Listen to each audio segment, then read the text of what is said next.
If you're working on your own to help decrease symptoms of dyslexia, or specifically for symptoms of visual spatial confusion, here's a fun, simple, inexpensive way that you can work on it on your own. It won't eradicate your symptoms of visual confusion, but it should help to decrease some of those symptoms. Hi, I'm Barb with the Tutor Fix, where we don't allow band-aids and we get real permanent solutions by getting to the root of the problem. I got a call this weekend from a college student, and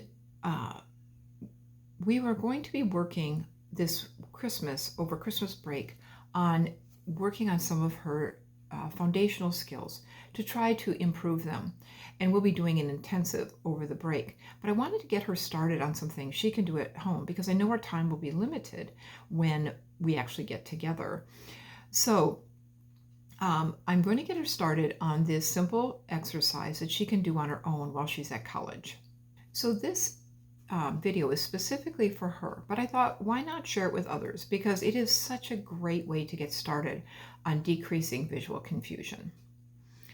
So we determined that she had some visual spatial confusion by my questionnaire, my online questionnaire that she filled out. However, you can go ahead and check yourself by watching the video on spatial confusion, which I'll link at the end of this video and also in the description below. And that takes you through point by point some of the things that we see with students who struggle with visual spatial confusion. So the first thing you're going to do is hop on over to Amazon or onto Mindwares and order this cool Cubit set. And go ahead and order. So I'll try to link up a picture here, but of the actual kit. But this is what the kit is. That's Cubits. And you're going to want to order the larger set, the family set, not the individual set. You can get individual sets, but they're not going to provide enough samples for you to work on. So go ahead and just splurge, it's not very much more, to just get the family set of 4. And that's going to provide you with 80 different designs that you can replicate. And that's going to be the key. Replicating designs is going to be the key to helping decrease your visual confusions. So when you receive your set, the first thing you're going to do, you're going to want to be replicating these designs. And the first thing you're going to want to do is start with some of the simpler designs that don't have so much complexity to them. So ones that are in straight rows. Choose the ones that don't have diagonals. So this is a sample of the very first set that I would start with students. Then the second level that I would do is ones that are more like this stair-step design. Okay, so start with those. And if you're really confused, have a friend or relative double check your work to make sure that it's correct, because you may not be able to tell if it's correct. And then from there, you can move on to more complex designs. The next level after the straight ones will be to choose designs that just have perhaps 2 diagonals on them, and replicate these designs. Again, if you're not sure, have someone double check it for you, and then move on. So like this one is going to be, it's going to have 4 diagonals. So that's going to be a little more complex than the last one I showed you. And so kind of work your way through. And then as you get more and more advanced, you're going to get into harder and harder levels. So this has lots and lots of diagonals. And so you're going to want to wait on this one until you feel really confident with some of the simpler designs.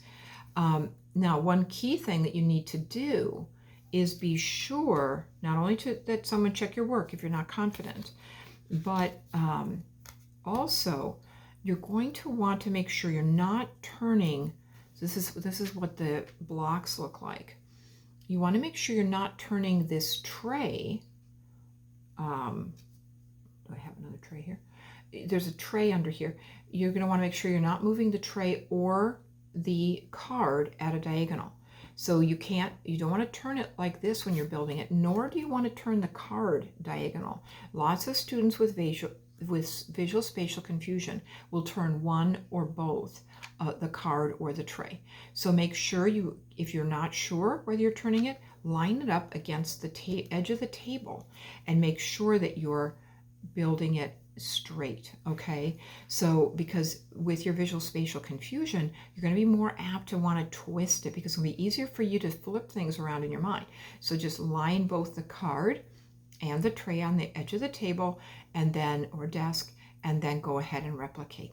And then just keep working your way through the cards from the easier ones to the harder ones. And I've had some super success with my students in eradicating a lot of their visual spatial confusion just by that exercise.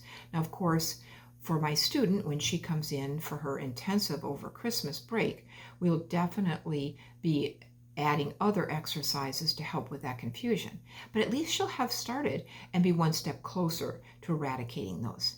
So I hope that you find this little trick, little exercise super helpful in just one little tool in your toolkit of overcoming the visual spatial confusion that sometimes goes along with dyslexia.